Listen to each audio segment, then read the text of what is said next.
안녕하십니까. 이낙연이라고 합니다.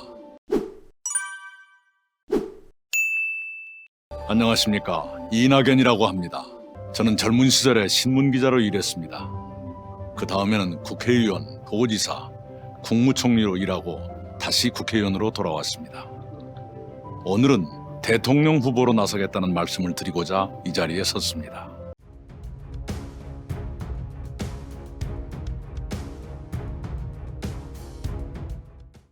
코로나는 선전포고 없는 전쟁입니다. 우리는 성실하고 치열하게 싸웠습니다. 그러나 상처가 깊고 넓어졌습니다.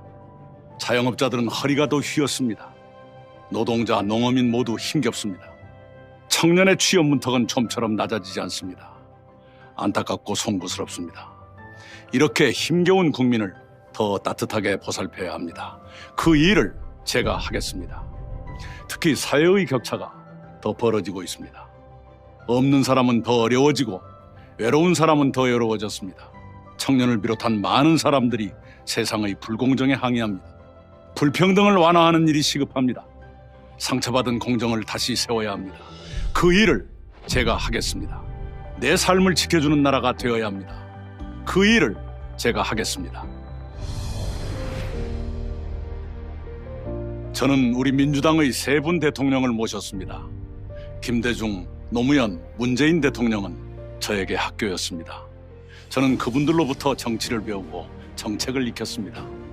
그분들의 좋은 철학은 든든하게 계승하고 문제는 확실하게 시정해야 합니다. 그 일을 제가 하겠습니다.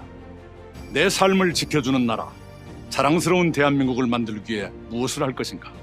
첫째는 신복지입니다. 우리는 김대중 정부 이래 복지를 본격 추진해 왔습니다. 많은 분야에서 발전을 이루었습니다. 그러나 아직도 인간으로서 최소한의 생활을 하지 못하는 국민이 계십니다. 우선 그런 국민이 계시지 않도록 해야 합니다. 누구나 인간으로서 최저한의 삶을 보장받아야 합니다. 그것이 신복지의 출발입니다. 주거, 노동, 교육, 의료, 돌봄, 문화, 환경에서도 최저한의 생활을 국가가 보장할 책임을 지도록 하겠습니다. 그리고 2030년까지는 모든 국민이 지금의 중산층 수준으로 살 수 있도록 단계적으로 발전시켜 가겠습니다. 특히 아이들이 충실한 돌봄을 받도록 하겠습니다.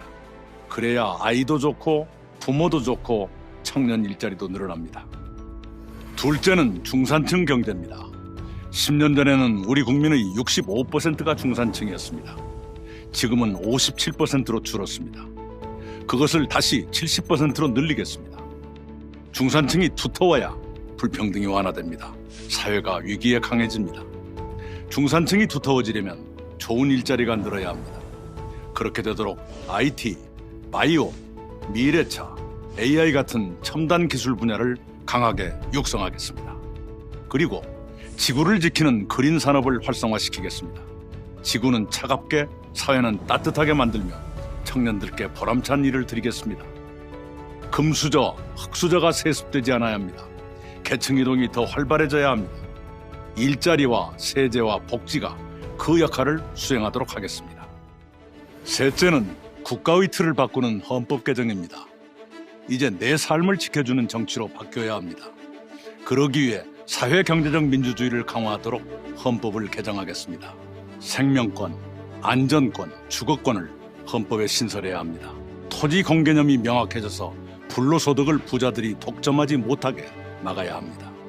땅에서 얻은 이익을 좀 더 나누고 사회 불평등을 줄여야 합니다.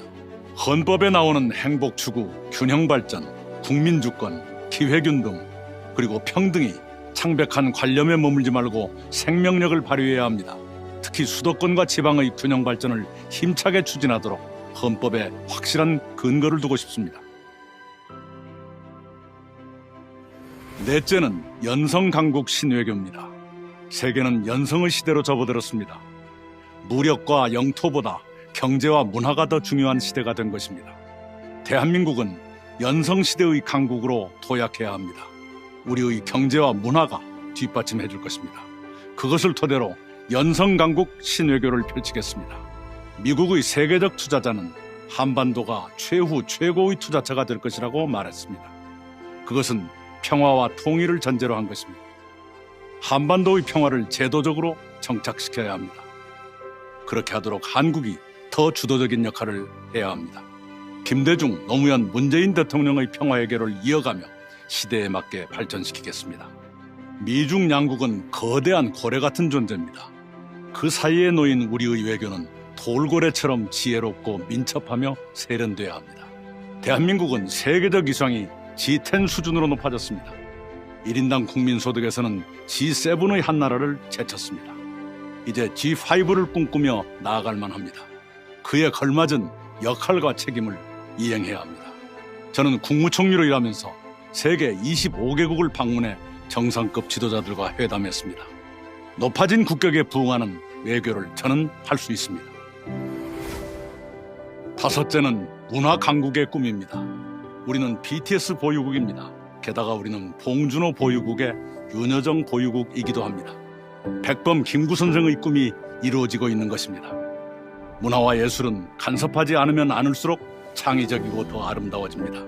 문화예술만큼은 철저하게 그분들께 맡겨놓을 겁니다. 정부는 입은 닫고 지갑만 열어야 합니다. 그렇게 하겠습니다.